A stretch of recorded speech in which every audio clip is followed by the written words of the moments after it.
अब तक आपने देखा वाराणसी जिले के चंदापुर गांव में रहने वाली गंगा का गौना होता है। गंगा के ससुर की गुजारिश पर उसके पिता बनारस घाट तक उनके साथ जाते हैं। घाट पर भगदड़ मच जाने से गंगा के पिता और उसके दूल्हे की मौत हो जाती है। पिता की मौत के सदमे में गंगा उन्हें ढूंढते हुए घाट पर पहुंच जाती है और गंगा जी में गिरने लगती है, लेकिन निरंजन बाबू उसे बचा लेते हैं और उसे उसके ससुर से मिलवाने के लिए भेजते हैं, जहां गंगा अपने ससुर को उसे भी मरा हुआ घोषित करते हुए सुन लेती है। अपने ससुर के इस व्यवहार से हैरान गंगा राघव जी को ये बताने का फैसला लेती है कि उसके ससुर भी मर चुके हैं। बेसहारा गंगा को निरंजन बाबू अनाथ आश्रम में रहने के लिए भेजते हैं।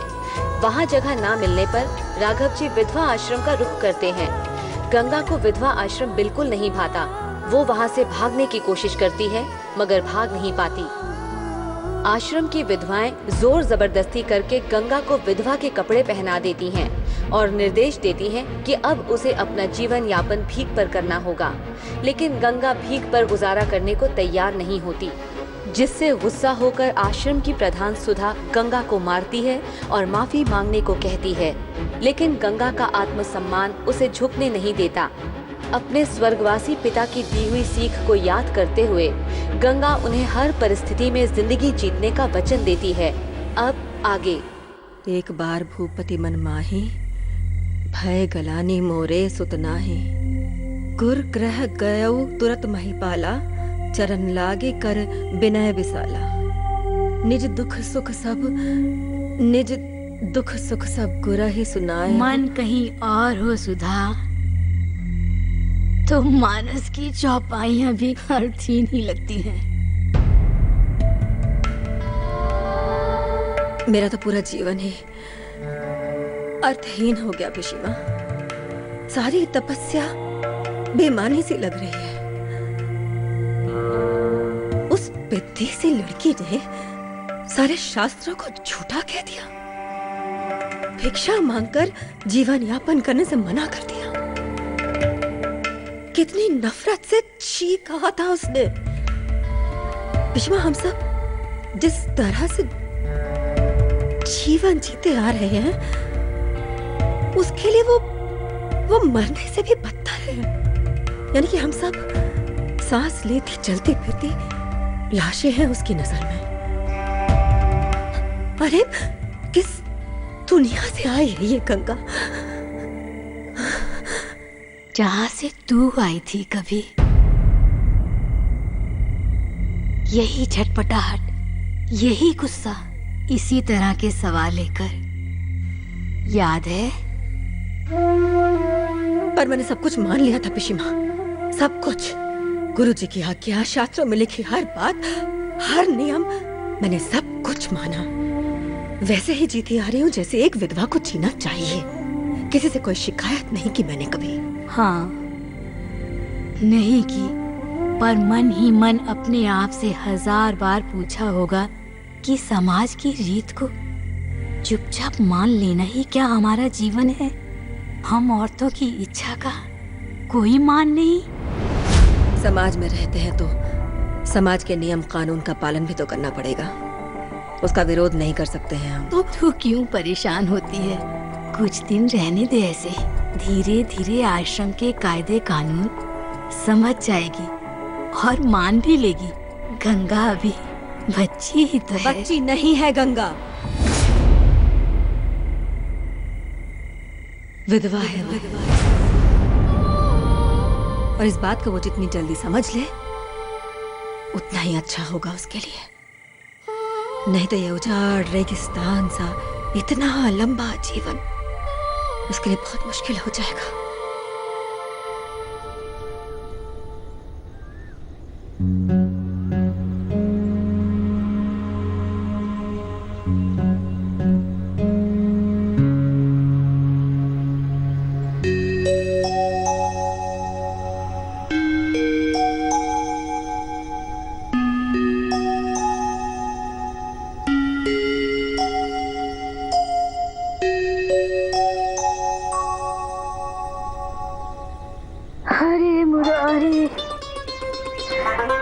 मुरारी, अरे मुरारी, अरे मुरारी, अरे मुरारी।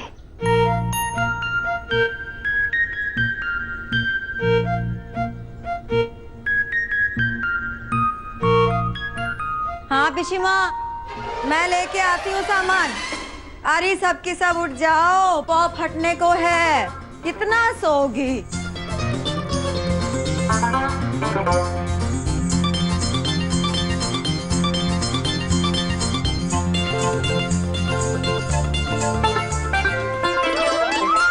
ममता, थोड़ा पानी पिला दे बेटी, गला सूख रहा है। हाँ हाँ लाई।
पापा,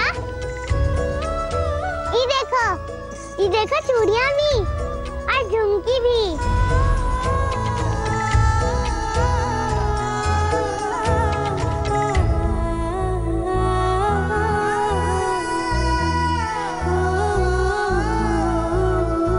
पापा छोड़ो, बहुत दर्द हो रहा है। अरे बेटी, अपने बाल देखे हैं, कटीली झाड़ी जैसे लग रहे हैं। कितनी बार समझाया, हाँ? बाहर ऐसे खुले बाल रख के नहीं घूमते। पूरी चोटी बना रहे हैं ना, सीधी खड़ी रहे।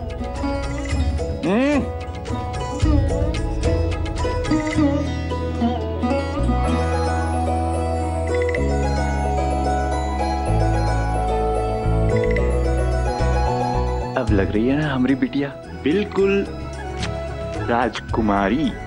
वो देख,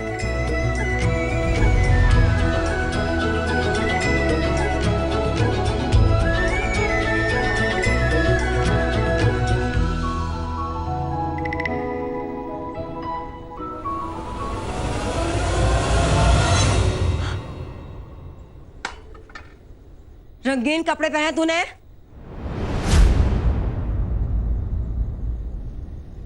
किससे पूछ के हाथ लगाया तूने इनको? किससे पूछ के हाथ लगाया, बता? काहे पूछे? हमरे ही तो है। तेरे थे कभी, अब नहीं है। कितनी बार समझाऊं कि विधवा होने के बाद अपना कुछ भी नहीं रह जाता है, सब छोड़ना पड़ता है। चल उतार, उतार, घूम, निकाल। छोड़ो हमरे कपड़े को। और हमरे पापा लाए थे। हट, छोड़ना, निकाल। छोड़ो।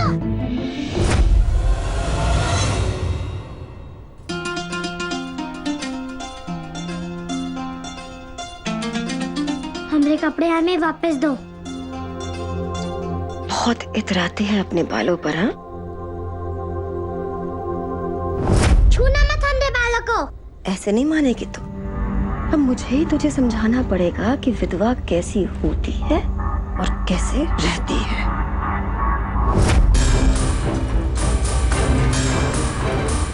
छोड़ो हमें। कहाँ ले जा रही हो? छोड़ो।